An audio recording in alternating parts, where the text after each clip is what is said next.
So today we're going to read what Summer thinks about Augie.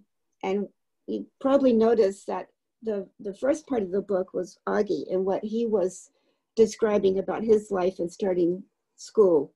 And then we went to his sister, Leah, and she was talking about what she was feeling like. So today we're going to be doing his friend Summer and what she's going through and having a friend like Augie with her. So let's start with the chapter that's called Weird Kid. Some kids have actually come out and asked me why I hang out with the freaks so much. These are kids that don't even know him well. If they knew him, they wouldn't call him that. Because he's a nice kid, I always answer, and don't call him that. You're a saint, Summer, Examender Shin said to me the other day. I wouldn't do what you're doing. It's not a big deal, I answered her truthfully. Did Mr. Tushman ask you to be friends with him? Charlotte Cody asked. No, I'm friends with him because I want to be friends with him, I answered. Who knew that my sitting with August Pullman at lunch would be such a big deal? People acted like it was the strangest thing in the world. It's weird how weird kids can be. I sat with him that first day because I felt sorry for him. That's all. Here he was, this strange-looking kid in a brand new school. No one was talking to him. Everyone was staring at him. All the girls at my table were whispering about him. He wasn't the only new kid at Beecher Prep, but he was the only one everyone was talking about. Julian had nicknamed him the Zombie Kid, and that's what everyone was calling him. Did you see the Zombie Kid yet? Stuff like that gets around fast, and August knew it. It's hard enough being the new kid, even when you have a normal face. Imagine having his face. So I just went over and sat with him, not a biggie. I wish people would stop trying to turn it into something major. He's just a kid. The weirdest looking kid I've ever seen, yes, but just a kid. The plague. I do admit August's face takes some getting used to. I've been sitting with him for 2 weeks now, and let's just say he's not the neatest eater in the world. But other than that, he's pretty nice. I should also say I don't really feel sorry for him anymore. That might have been what made me sit down with him the first time, but it's not why I keep sitting down with him. I keep sitting down with him because he's fun.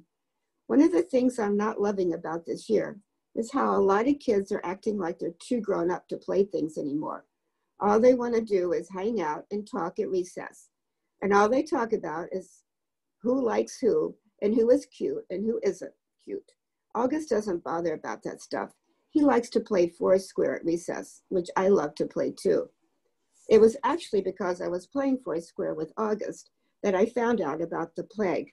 Apparently, this is a game that's been going on since the beginning of the year. Anyone who accidentally touches August has only 30 seconds to wash their hands or find hand sanitizer before they catch the plague. I'm not sure what happens to if you actually catch the plague because nobody's touched August yet, not directly. How I found out about this is what Maya Marcos told me that was the reason she wouldn't play Foursquare with us at recess. She doesn't want to catch the plague. I was like, what's the plague? And she told me. I told Maya I thought that was really dumb, and she agreed. But she still wouldn't touch a ball that August just touched, not if she could help it.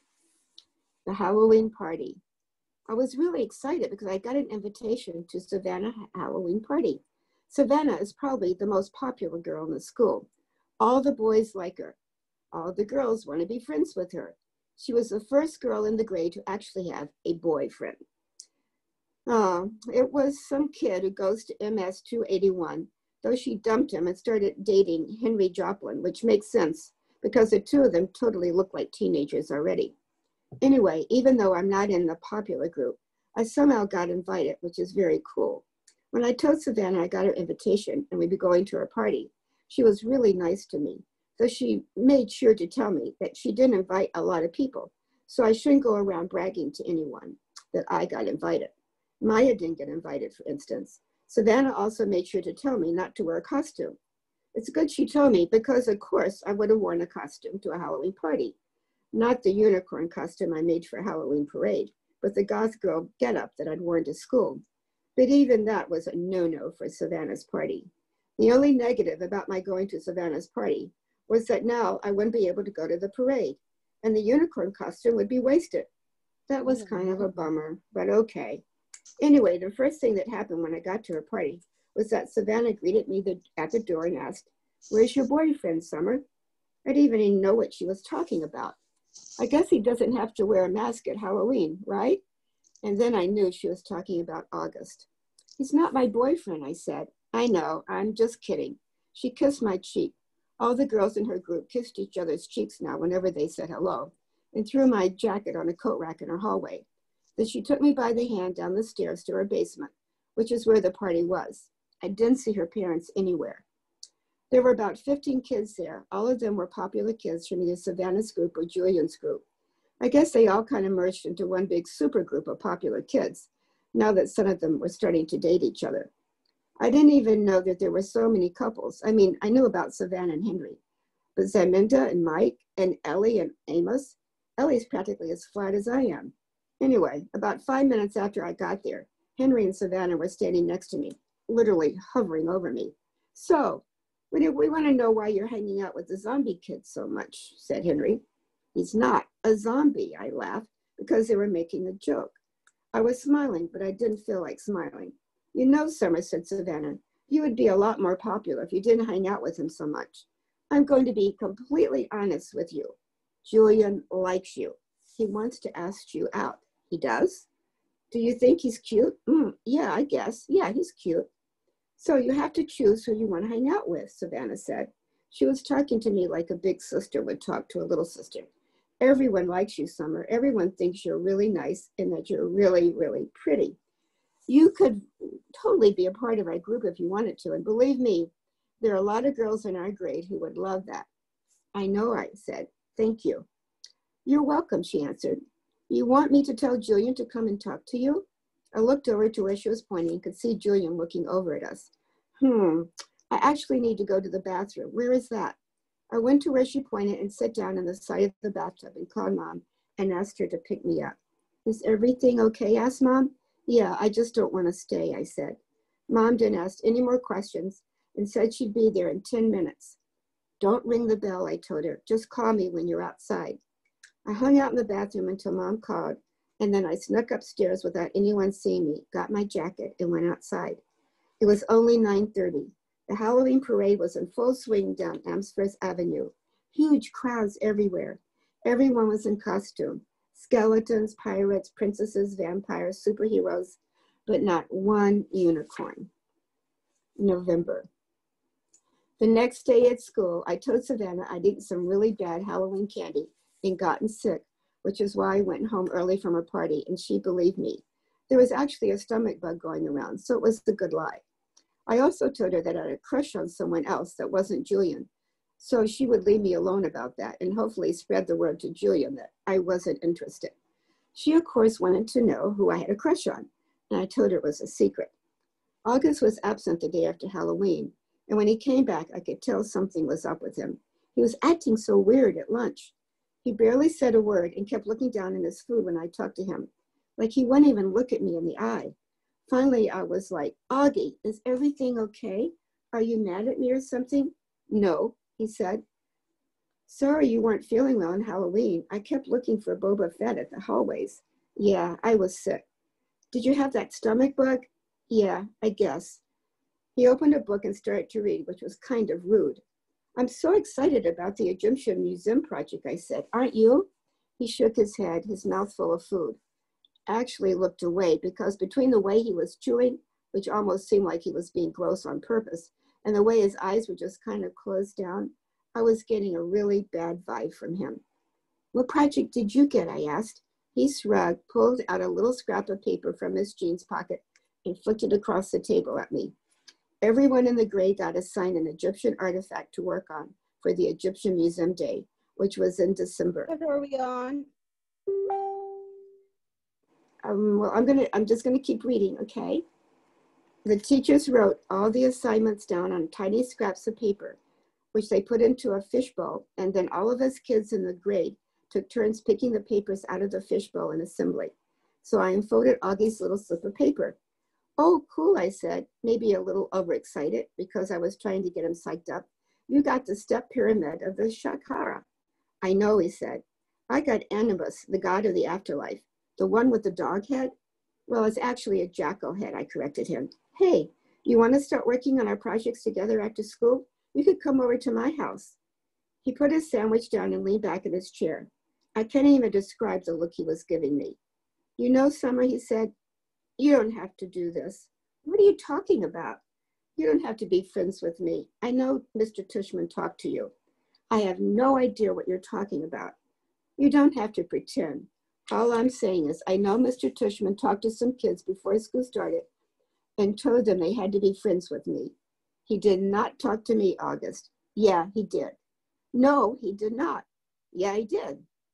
No, he didn't. I swear on my life. I put my hands up in the air so he could see I wasn't crossing my fingers. He immediately looked down at my feet, so I took off my Uggs so he could see my toes were crossed. You're wearing tights, he said accusingly.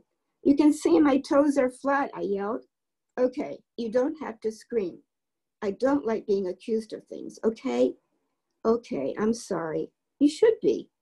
He really didn't talk to you? Augie. Okay, I'm really sorry. I would have stayed mad at him longer, but then he told me about something bad that had happened to him on Halloween, and I couldn't stay mad at him anymore. Basically, he heard Jack bad-mouthing him and saying really horrible things behind his back. It's kind of explained his attitude, and now I knew why he'd been out sick. Promise you won't tell anyone, he said. I won't, I nodded. Promise you won't ever be mean like that to me again? Promise, he said, and we did a pinky swear. Warning, this kid is rated R. I had warned Mom of Augie's face. I had described what he looked like. I did this because I know she's not always so good at masking her feelings, and August was coming over for the first time today. I even sent her a text at work to remind her about it, but I could tell from the expression on her face when she came home after work that I hadn't prepared her enough. She was shocked when she came through the door and saw his face for the first time. Hi, Mom, this is Augie. Can you stay here for dinner, I asked. It took a second for my question to even register. Hi, Augie, she said. Of course, sweetheart, if it's okay with Augie's mom. While Augie called his mom on his cell phone, I whispered to Mom, stop making that weird-looking face. She had that look like when she's watching the news and some horrific event had happened. She nodded quickly, like she hadn't realized she was making a face, and was really nice and normal to Augie afterwards. After a while, Augie and I got tired of working on our projects and went to hang out in the living room. Augie was looking at the pictures on the mantel, and he saw a picture of me and Daddy. Is that your dad, he said? Yeah. I didn't know you were, what's the word, biracial? Yeah, right, that's the word. He looked at the picture again. Are your parents divorced? I've never seen him at drop-off or anything. Oh, no, I said. He was a platoon sergeant. He died a few years ago. Whoa, I didn't know that. Yeah, I nodded, handing him a picture of my dad in uniform. Wow, look at all those medals. Yeah, he was pretty awesome. Well, Summer, I'm sorry. Yeah, it sucks. I really miss him a lot. Yeah, wow. He nodded, handing back the picture. Have you ever known anyone who died, I asked. Just my grandmother, and I don't really even remember her. That's too bad. Augie nodded. You ever wonder what happened to people when they die, I asked. He shrugged. Not really. I mean, I guess they go to heaven. That's where my gran went. I think about it a lot, I said. I think when people die, their souls go to heaven, but just for a little while. Like that's what, when they see their old friends and stuff, and kind of catch up on old times. But then I actually think the souls start thinking about their lives on earth, like if they were good or bad or whatever, and then they get born again as brand new babies in the world. Why would they want to do that? Because then they get another chance to get it right, I answered. Their souls get a chance to have a do-over. He thought about what I was saying and then nodded. Kind of like when you get a makeup test? Right. But they don't come back looking the same, he said. I mean, they look completely different when they come back, right? Oh yeah, I answered. Your soul stays the same, but everything else is different. Oh, I like that, I said, nodding a lot. I really like that, Summer. That means in my next life, I won't be stuck with his face. He pointed to his face when he said that and batted his eyes, which made me laugh. I guess not, I shrugged. Hey, I might even be handsome, he said, smiling. That would be so awesome, wouldn't it? I could come back and be this good-looking dude and be super buff and super tall. I laughed again. He was such a good sport about himself. That's one of the things I like most about Augie. Hey, Augie, can I ask you a question? Yeah, he said, like he knew exactly what I wanted to ask. I hesitated. I've been wanting to ask him this for a while, but I've always lost the guts to ask. What, he said, do you want to know what's wrong with my face?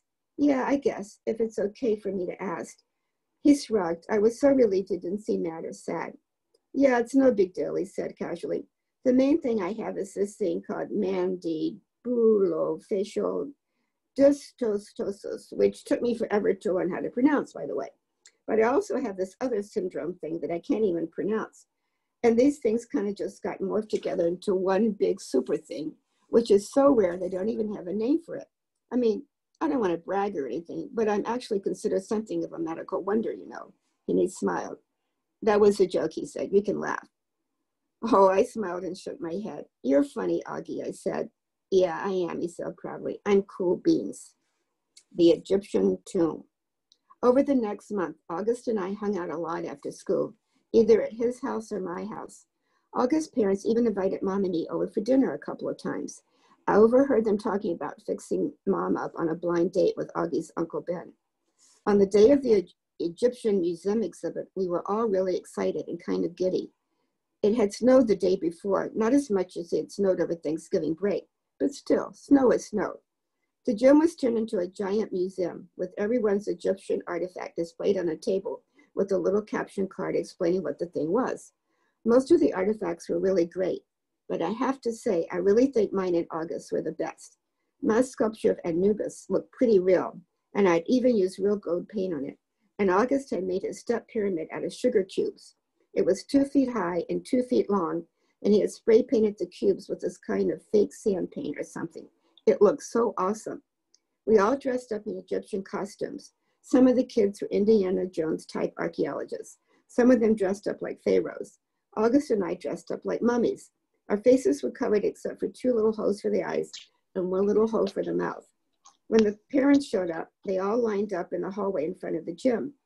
Then we were told we could go get our parents, and each kid got to take his or our parents on a flashlight tour through the dark gym. August and I took our moms around together. We stopped at each other's exhibit, explaining what it was, talking in whispers, answering questions. Since it was dark, we used our flashlights to illuminate the artifacts while we were talking. Sometimes, for dramatic effect, we would hold the flashlights under our chins while we were explaining something in detail. It was so much fun hearing all these whispers in the dark, seeing all the lights zigzagging around the dark room. At one point, I went over to get a drink at the water fountain. I had to take the mummy wrap off my face. Hey, Summers, said Jack, who came over to talk to me. He was dressed like the man from the mummy. Cool costume. Thanks. Is the other mummy August? Yeah. Hey, do you know why August is mad at me? Uh-huh. I nodded. Can you tell me? No. He nodded. He seemed bummed. I told him I wouldn't tell you, I explained. It's so weird, he said. I have no idea why he's mad at me all of a sudden. None. Can you at least give me a hint? I looked over where August was across the room talking to our moms. I wasn't about to break my solid oath that I wouldn't tell anyone about what he had overheard at Halloween, but I felt bad for Jack. Bleeding scream, I whispered in his ear, and then I walked away. Okay, we're going to close there. And the next chapter is from Jack, okay? So now I'm going to switch to another book that I really love. And some of you may have heard this before or seen it. It's called Big Owl, okay? Big Owl is this huge, gigantic fish, all right? We're going to find out what happened to Big Owl, all right? I don't know if all the pictures are going to come through, but we'll see. Okay, there's Big Owl in the ocean. I don't know if you can see this. He's by himself, all by himself, okay? In the wide blue sea, there was a very friendly fish named Big Owl. You could not find a nicer fish. But Big Owl also was very, very scary looking. Okay, here's a close-up. Yep, he's got big, sharp teeth and big, huge, bulging eyes. Other fish seemed to have at least one friend. Some had many, but Big Owl had none. He did not really blame the other fish. How could he expect little fish to trust a big fish with eyes and skin and teeth like his? So Big Al was lonely and cried big salty tears in a big salty sea. He was all by himself. Okay. But Big Al really wanted friends, so he worked at it. First, he tried wrapping himself up with seaweed. He thought it was a great disguise, but no one else did. Who wants to stop and talk to a floating plant that has big, sharp teeth?